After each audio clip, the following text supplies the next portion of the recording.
brought to you by Charity Mobile, the phone company that supports life and family. 5% of your monthly plan price goes to your favorite charity. Buy the way you believe at CharityMobile.com and use promo code TRADITION. I have for you today a good news story. It's a small sign in a otherwise greater sea of turbulence in the church, but it's a small sign that things are going to turn around at some point in that terribly distant future. We have today a story of one of the most high-profile bishops in the church, high profile because he is the head of the German synodal way, being totally confounded that young Catholics aren't interested in his revolutionary spirit, that their questions about the faith are about Jesus and higher things, salvation and sanctity. They have, it looks like, young Catholics are interested in Catholicism. I'm very happy to bring the story to you today, and it's kind of funny because for a lot of those bishops in the church, not just in Germany, they have, whether knowingly or unknowingly, reduced the faith to activism. Grave implications for their souls.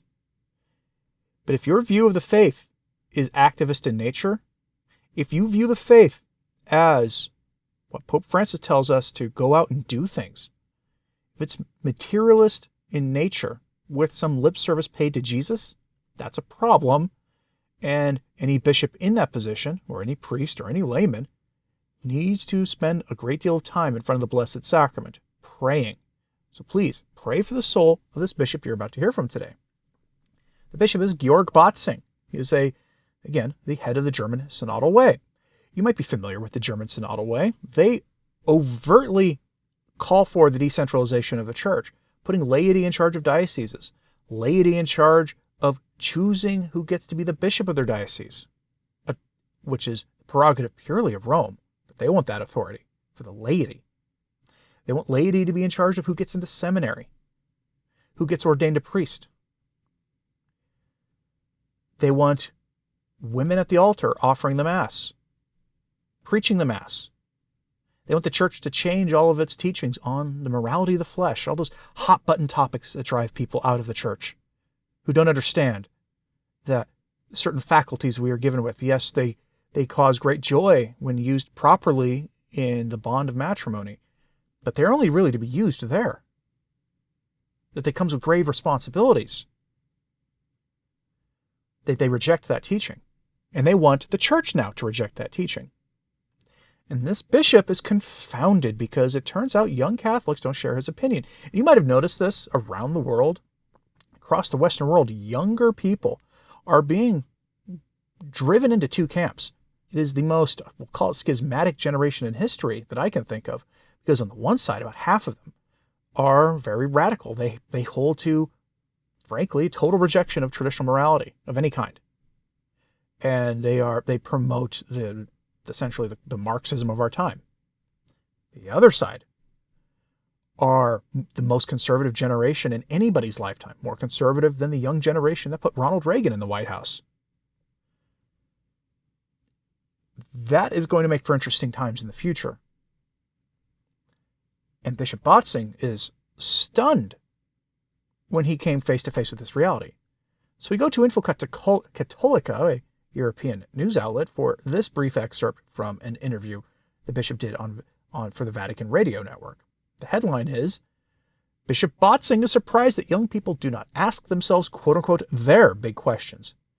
They ask me questions. They ask me the questions that are closest to their hearts. And curiously, they are not the big questions that usually arise. Celibacy, the female priesthood. Those were the big questions for decades. And it seems we now have a generation of people coming up in the church who reject them. Now, it will be easy to point out there are also young Catholics who are fully fit in the mold of Bishop Botzing. But of the two groups, which one is likely in the long run to remain Catholic? You don't need to answer that question. We already know the answer to that. So Bishop Botzing is, of course, concerned here because it bodes ill for the future. I'll give you another example of this.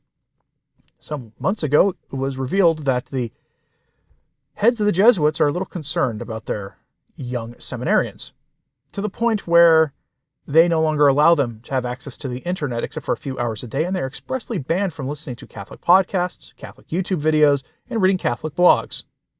They only have access to the internet for communicating with family and for school purposes. Why is that? Because it turns out that young Jesuits, as are young seminarians across the Western world, are the most conservative they've been in the lifetimes of anyone right now. They are the polar opposite of the generation that implemented Vatican II. And they're very concerned about this, as they should be. Because it shows that there is a hope for a full restoration of actual Catholicism in the Church, and that this experimentation with this false theology is coming to an end, and coming to an end much faster than they're ready for. Here's Bishop Botzing. The article begins with this question posed to Bishop Botzing. Quote, "You mentioned earlier in the Ask the Bishop format that you've had many conversations these days with many groups of altar servers. What has surprised or inspired you from these conversations?"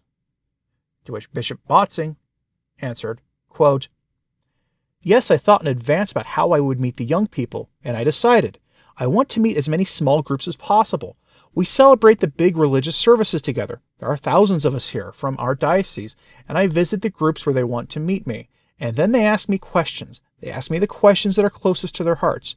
And interestingly, they're not the big questions that usually arise. Celibacy, the female priesthood. For example, a young woman asked yesterday, 'What is the difference between our religion and mythology?' I had to think for myself first, and then we started talking. Young people are interested in these kinds of questions, but I also realize that they want this church to move so that it remains their church, because they don't want to be out of their time. We want to be people of our time and at the same time friends of Jesus, and they are looking for a connection." End quote. That's a concerning thing if you are a modernist. Because at the core, these young people are asking, how do you answer the claims of the atheists, which say that Jesus is just an amalgamation of myths? And the modernist is probably the worst person you could possibly ask that question to, because if you've been paying attention to Pope St. Pius X's Pascendi encyclical series that I'm working on, as we're nearing the end of that series, by the way, probably only a couple more after this weekend's update on it, as you get further and further down the rabbit hole of modernism, you find that the modernists don't actually have the ability to answer that question, because they believe that true religion, is only based on the lived experience of the individual. And then through sharing their lived experience with others, you create a kind of consensus on what religion is. Begin to see the problem. Catholicism says that our religion is rather concretely real, that Jesus Christ truly did incarnate, that Jesus Christ is real as anybody watching this video, that he incarnated in the Virgin Mary, lived an earthly life until he was 33 years old when he suffered and died on the cross for us, and that he resurrected on the third day and preached for another 50 days afterwards, or give or take, before he ascended to heaven with witnesses. It's not an answer the modernist likes, because a lot of modernists, quite many of them, accept the critiques of Christianity from outside the church, that this is just an amalgamation of other religions' myths and repackaged by Rome. They believe that, and so the modernist is the worst person you could possibly ask the question of separating Christ and the church's claims about him from mythology.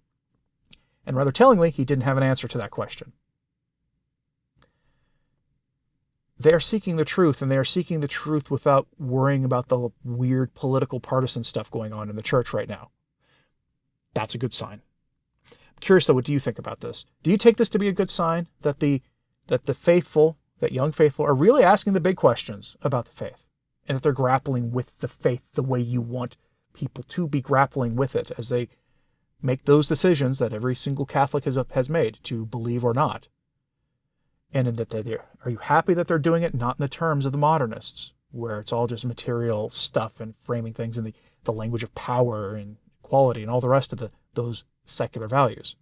Are you happy to see this modernist bishop, one of the most notorious in the European Church, confounded about this?